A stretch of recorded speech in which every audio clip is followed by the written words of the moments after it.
Existe realmente uma guerra dos sexos? Serão o homem e a mulher polos opostos ou duas faces da mesma moeda? Estas foram algumas das perguntas a que o Teatro Olimpo tentou dar resposta no palco do Centro Cultural de Ancião no passado domingo, com a peça O que há mais são homens, num texto de Luís Veríssimo, com adaptação e encenação de Casimiro Simões. Mas o que é que eu fiz para merecer esta dádiva do céu?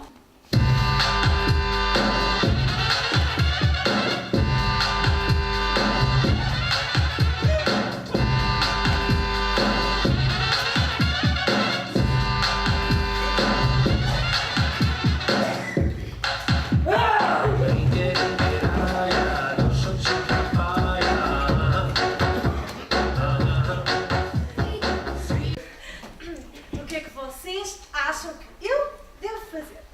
O problema de muitas mulheres é avaliarem o comportamento de um homem apenas do ponto de vista feminino. O comportamento masculino pode ser absolutamente desconcertante.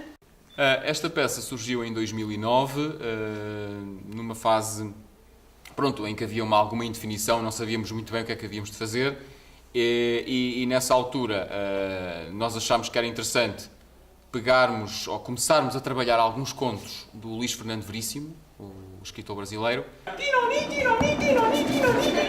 E então surgiu assim O que há mais são homens, que já não tem muito a ver com a peça, com os contos do Luís Veríssimo, já tem muito de coisas acrescentadas por nós e de trabalho feito a partir dos contos do Veríssimo, em que o objetivo é criar um espetáculo que entretenha o público, que fale sobre coisas que toda a gente gosta de falar, não é? Que é, por exemplo, as mulheres dizerem mal dos homens e os homens dizerem mal das mulheres. Será um tema sempre apetecível em todas as gerações da humanidade.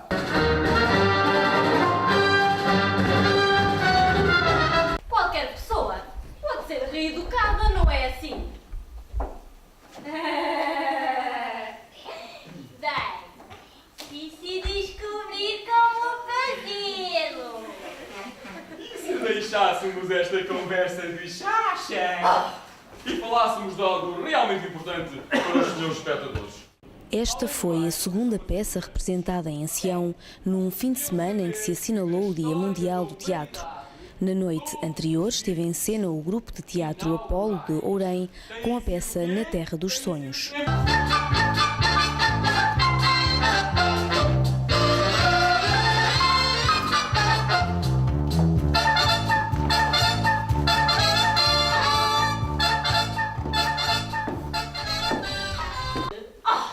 Francamente, o que há mais são homens.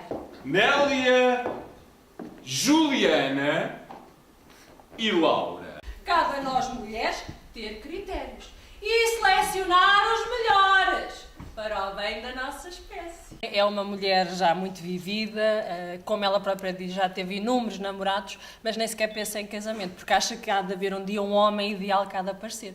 E então, como é mais velha e como acha que já sabe tudo de relacionamentos e de homens, convence as amigas de que não há nenhum homem, ou então que não há nenhum homem ideal. Mas no final, ela junta-se às outras duas amigas e andam a correr atrás de um homem.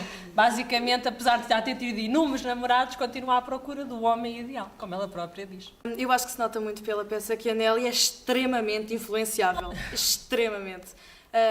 Coitada. E também muito sonhadora, porque o Paulo Arthur pede em casamento e ela diz logo que sim. Maravilha, não é? Que felicidade. Não pode haver felicidade maior. Mas as amigas dizem que se calhar há coisas muito mais importantes do que só casar, porque temos que pensar em muitas coisas para casar. E a Nélia, pois, se calhar, pronto. Então, tudo o que elas dizem, ela diz que É uma mulher que é atrevida, que acaba por quase que agir sem pensar e por causa disso acaba por ser a única que casa na peça.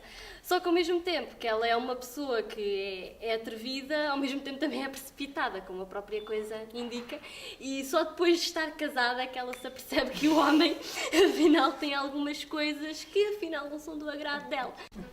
Uma rosa tão bonita que me custou os olhos da cara. A minha personagem chama-se Homem e, como o próprio nome indica, é uma personagem de um homem que vulgarmente é criticado pelas mulheres. Ou seja, eu tento reproduzir em palco alguns dos principais defeitos dos homens, mas também ao mesmo tempo algumas das virtudes. Ou seja, criar um bocado aquela ideia de que não há homem perfeito, de que os homens não têm só defeitos, que têm mais virtudes que defeitos, que os defeitos dos homens até podem ser engraçados.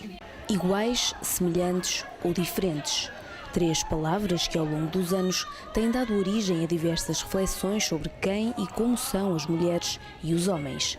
De que é feito o seu mundo, de onde vêm os seus medos, como se comportam e como se relacionam entre si. E no final fica a pergunta: será que as mulheres acham mesmo que o que há mais são homens? Cabelo cor-de-rosa não?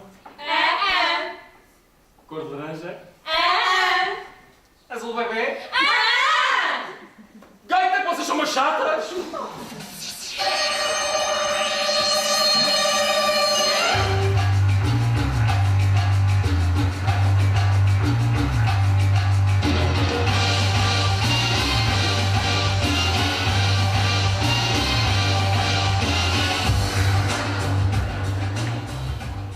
Um dia, homens e mulheres serão talvez semelhantes entre si.